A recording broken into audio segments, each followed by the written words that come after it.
ప్రేమించిన వ్యక్తిని నమ్మి పెళ్లి చేసుకుంది. కలకాలం కలిసి ఉండాల్సినటువంటి ఆ జంట నమ్మినటువంటి భర్తే ప్రైవేట్ వీడియోస్ అన్నీ భార్యవి ఇన్స్టాగ్రామ్లో పోస్ట్ చేయడంతో తట్టుకోలేనటువంటి భార్య ఆత్మహత్యాయత్నం చేసింది. ప్రస్తుతం మనతో పాటు బాధితురాలు ఆర్తి ఉంది. మీకు ఎప్పుడు తెలిసింది మీ భర్త మీ ఫొటోస్ ఇన్స్టాగ్రామ్లో పోస్ట్ చేశాడని? పెళ్ళైన నెక్స్ట్ డేనే తెలిసింది. తెలిసిన తెల్లారి తను 2 days మంచిగానే ఉండే నాతో. ఇక వాళ్ళు పేరెంట్స్ పిలిపించినారు ఇంటికి. పిలిపించిన తర్వాత అక్కడ కూడా 2 days బాగానే ఉండే. 2 days బాగానే ఉన్న తర్వాత నాతో మంచిగానే ఉంటే కానీ వాళ్ళ ఇంట్లో వాళ్ళతో కూడా నేను కూడా మంచిగానే ఉండే. ఇక తర్వాత నెక్స్ట్ డే నుంచి మ్యారేజ్ అయింది కదా, వర్క్ చెయ్యని నేను తనతో పడ్డా. ఇక ఒక 1 week అట్లా నేను పడ్డాను. వాళ్ళు అన్నారు, తను పడకు, తను వర్క్ చెయ్యడు, తనకి మ్యారేజ్ ఏజ్ రాలేదు, మళ్ళీ ఇంకా పని చేసే ఏజ్ కూడా రాలేదు, నువ్వు చేసుకున్నావు కదా కురవాల్సిందే, ఇంకా నువ్వు ఏదైనా చేయాలనుకుంటే బయట పని చేసి తనని పోషించు, కానీ తనకి అనే రైట్స్ లేవు, కొట్టే రైట్స్ లేవు, చెప్పే రైట్స్ లేవు, నువ్వు తనతో ఉండొద్దు, పండుకోవద్దు, చేయొద్దని ఒక 1 week నుంచి నాకు టార్చర్ పెట్టినారు మేడం. ఆ టార్చర్ పెడితే కూడా నేను తట్టుకోలేను. ఎందుకు అని చెప్పి చేసుకున్నందుకు నేను ఉండాల్సింది. ఇక్కడ మమ్మీ వాళ్ళు సపోర్ట్ లేరు, నా హస్బెండ్ సపోర్ట్ లేరు, వాళ్ళ ఇంట్లో వాళ్ళు సపోర్ట్ లేరు. నువ్వు అతన్ని ఎంతో ప్రేమించి ఉంటావు, సో అందుకే నువ్వు ఇక్కడ నుంచి వెళ్ళిపోయి మీ పేరెంట్స్ని ఒప్పుకోకపోయేసరికి వెళ్ళిపోయావు. సో అక్కడ నీ లైఫ్ ఎలా ఉంది? అనిపించిందా ఎందుకు ఈ పెళ్లి చేసుకున్నాను అనిపించిన తర్వాత ఇంట్లో వాళ్ళు ఒప్పుకోలేరు. వాళ్ళకి చెప్దామన్నా వాళ్ళు యాక్సెప్ట్ చేస్తలేరు. ఎందుకంటే వాళ్ళని కాదని నేను చేసుకున్నా కదా, వాళ్ళకి చెప్పి కూడా ఎందుకు అని చెప్పి నాలో నేను నేను ఏడ్చిన. తను పట్టించుకుంటలేరు. వాళ్ళ ఇంట్లో వాళ్ళు కూడా చాలా టార్చర్ పెట్టినారు మేడం. పెళ్లి చేసుకున్నప్పటి నుంచి ఇప్పటి వరకు నాకు చాలా టార్చర్ పెట్టినారు. ఇంట్లో ఒక్కదానికి పని చేయడం కూడా అన్నీ వాళ్ళే చేసినారు. ఒక్కదాన్నే ఒక పని మనిషిలాగా చూసినారు. వాళ్ళ కొడుకు భార్యలాగా చూడలేదు. నాకు తిండి కూడా నాకు సరిగా పెట్టలేదు. అట్లా అని కూడా నేను లైట్ తీసుకున్నా. తను ఇక పనికి వెళ్ళడం లేదు, నేను వెళ్ళమని ఇన్స్టాలో అప్లోడ్ చేసినప్పుడు మీకు డౌట్ వచ్చిందా? అంటే బ్లాక్మెయిల్ చేయడానికి చేశాడా, లేకపోతే ఎందుకు చేశాడు అతను? తను ఇక నువ్వు ఎంతగా నన్ను చేసుకున్నాక ఇడిచిపెట్టాలనుకున్నా కానీ నేను ఎవరు చేసుకోరు అన్నట్టుగా తను పోస్ట్ చేసినాడు. నేను చెప్పిన, వద్దు పెట్టకు, ఎందుకంటే చాలా వైరల్ అయిపోతుంది, నీకు ఆల్రెడీ 2 cases వెళ్ళిపోయినాయి, వద్దు అని చెప్తే తను వినలేడు.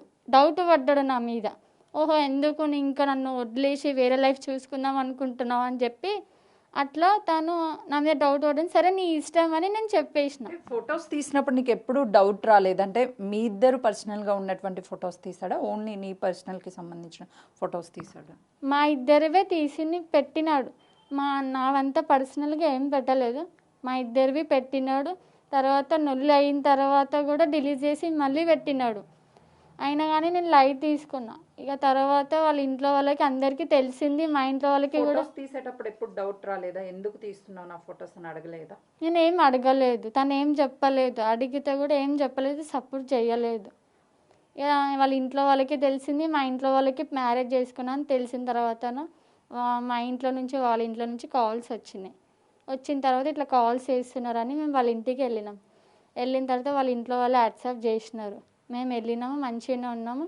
ఇక తర్వాత ఆయనకి డ్యూటీ చేయమంటే చేయలేదు. అంటే నీకు ఎప్పుడైనా అనిపించిందా, చిన్నప్పటి నుంచి పేరెంట్స్ ఎంతో అల్లారు ముద్దుగా నిన్ను పెంచి ఉంటారు, సో మా అమ్మ నాన్న మాట కాదని నేను ఇంట్లో నుంచి వెళ్ళి తప్పు చేశానే అనిపించింది అక్కడికి వెళ్ళాక? అనిపించింది. అతనికి చెప్తే కూడా ఏం పట్టించుకోలేదు. అనిపించింది, నేను చాలా బాధపడ్డా ఎందుకు చేసుకున్నా. కానీ తను మాయ మాటలు చెప్పి నన్ను పెళ్లి చేసుకొని నా లైఫ్ ఇట్లా చేసినాడు. ఎలా పరిచయం అయింది మీ ఇద్దరికి? నాకు ఇన్స్టాగ్రామ్ నుంచి పరిచయం అయింది. మేము 1 year తర్వాత కలిసి 1 year తర్వాత కలిసిన తర్వాత 5 years నుంచి లవ్ చేసుకున్నాము. మాయ మాటలు చెప్పినాడు. 5 years నుంచి తను జాబ్ చేయలేడు, ఏం చేయలేడు. నేను జాబ్ చేసిన దాంట్లోనే తను నా శాలరీతోనే బతికినాడు. ఇప్పటికీ కూడా నేను చేసేదానికి కూడా బతుకుతున్నాడు నా శాలరీతోని బతికినాడు. నన్ను నమ్మించి తీసుకొని వెళ్ళినాడు. మ్యారేజ్ చేసుకున్న తర్వాత నాకు పేరెంట్స్ ఎప్పటికి ఉండరు, నువ్వు ఎప్పటికి ఉంటావు అని చెప్పి తీసుకొని వెళ్ళి మ్యారేజ్ చేసుకున్నారు. 6 సంవత్సరాలు చేసుకున్నాం. ఇప్పుడు 3 months తర్వాత నాతో యూజ్ చేసుకొని నన్ను రాత్రి పూట తాగొచ్చి కొట్టేయడం, చంపనికి వచ్చినాడు, గొంతు బట్టి కూడా పిసికినాడు. అయినా కానీ నేనేం పట్టించుకోలేదు. ఇంట్లో పేరెంట్స్కి ఎవరికి నేను చెప్పలేదు నొల్లిలు అవుతాయని. ఇక తర్వాత నొల్లి అయిన రోజు నేను చెప్తే వాళ్ళు అన్నారు, వదిలేసేదాన్ని, అది మంచిది కాదు, బయట ఎవరోనే తీసుకొని తిరిగేదని చెప్పంగానే నా మీద అనుమానించడం, అతనికి చెప్పడం చేసినారు. అతను అనుమానపడ్డాడు, వాళ్ళ ఇంట్లో వాళ్ళు కూడా అనుమానించారు. ఇక తను ఏమన్నాడు, నా ఇంట్లో వాళ్ళకే ఇష్టం లేదు, ఇప్పుడు నాకు నా ఇంట్లో కావాలి, నువ్వు నాకు వద్దు అని చెప్పి ఆ రోజు నొల్లి చేసి నన్ను పంపించేశాడు.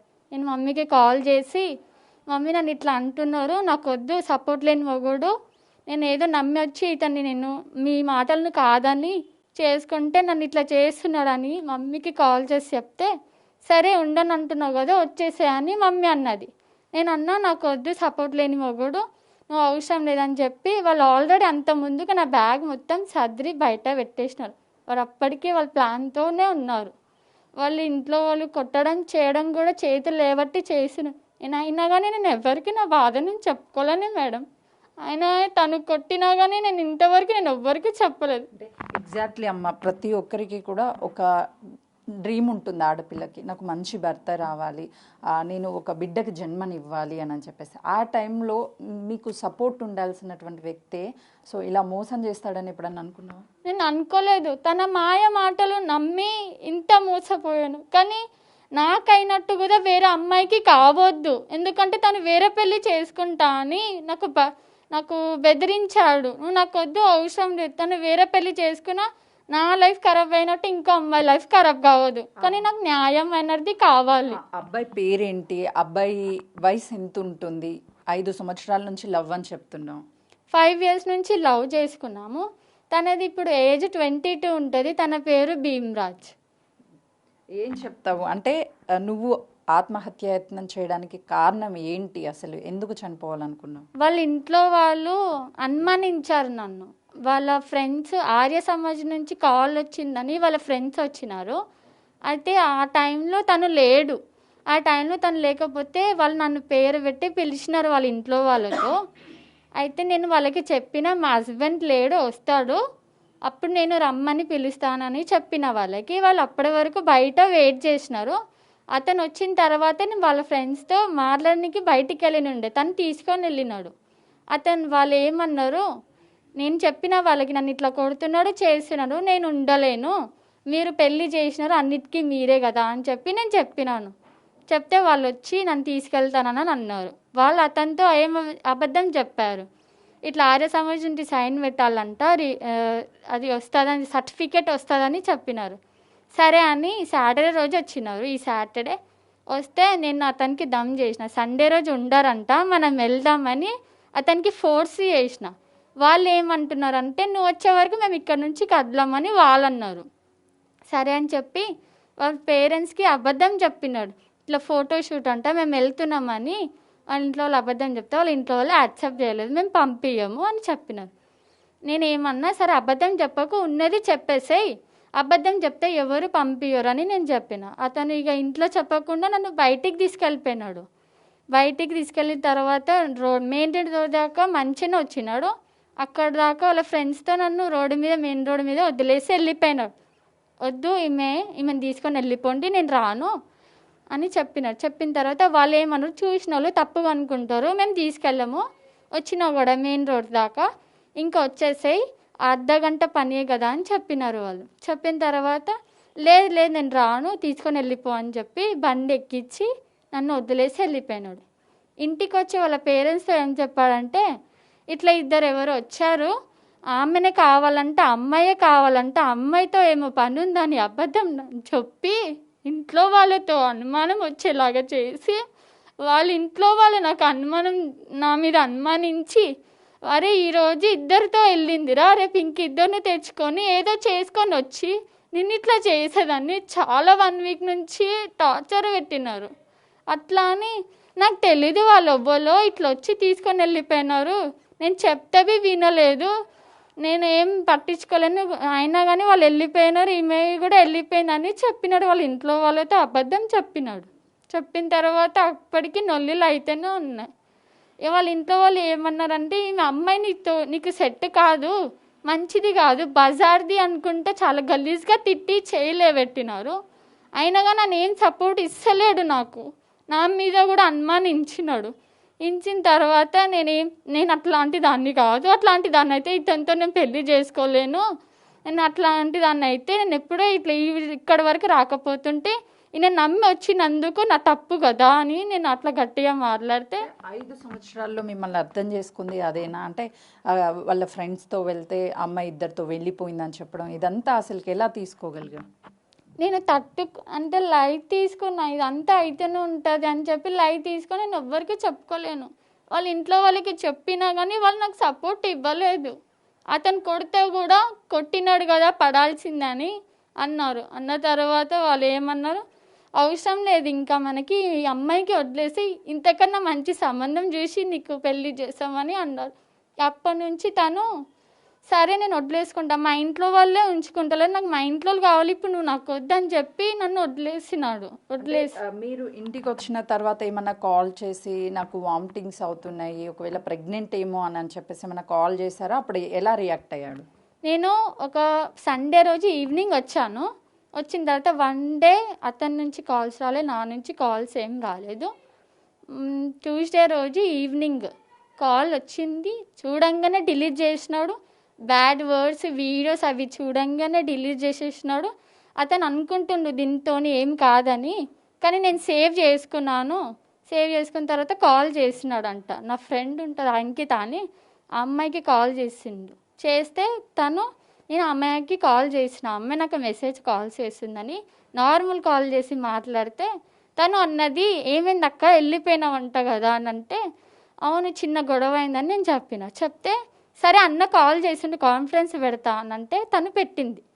పెడితే తను ఏమన్నాడు, ఏదైనా ఉంటే మా ఇంట్లోతో వచ్చి మాట్లాడుకో, నీతో నాకు సంబంధం లేదు, ఇప్పుడు నాకు పేరెంట్స్ కావాలి, నువ్వు నాకు వద్దు, నాకు ఇప్పుడు ప్రెగ్నెన్సీ లాగా డౌట్ వస్తుంది, 3 months నన్ను యూజ్ చేసుకున్నావు, నా లైఫ్ ఏం కావాలంటే ఇన్ని రోజులు ప్రెగ్నెన్సీ లేదు, నీకు ఇప్పుడు ఎట్లా వచ్చిందని నా మీద డౌట్ వచ్చింది. అతనికి డౌట్ వస్తే నాకు అర్థం కాలే, నాకు అవసరం లేదు, నీకన్నా మంచి అమ్మాయిని చూసుకొని చేసుకుంటాను సరికి నేను పినాయిల్ తాగి హ్యాండ్ కట్ చేసుకున్నా. ఇంకా నాకు అర్థం కాలేదు ఇతను మాట్లాడుతుంటే, ఇట్లా పినాయిల్ తాగి హ్యాండ్ కట్ చేసుకున్నా. అంటే రెగ్యులర్గా మీరు ఒక ఎడ్యుకేటెడ్ పర్సన్, రెగ్యులర్గా టీవీలు చూస్తుంటారు, లేకపోతే సోషల్ మీడియాని చూస్తుంటారు.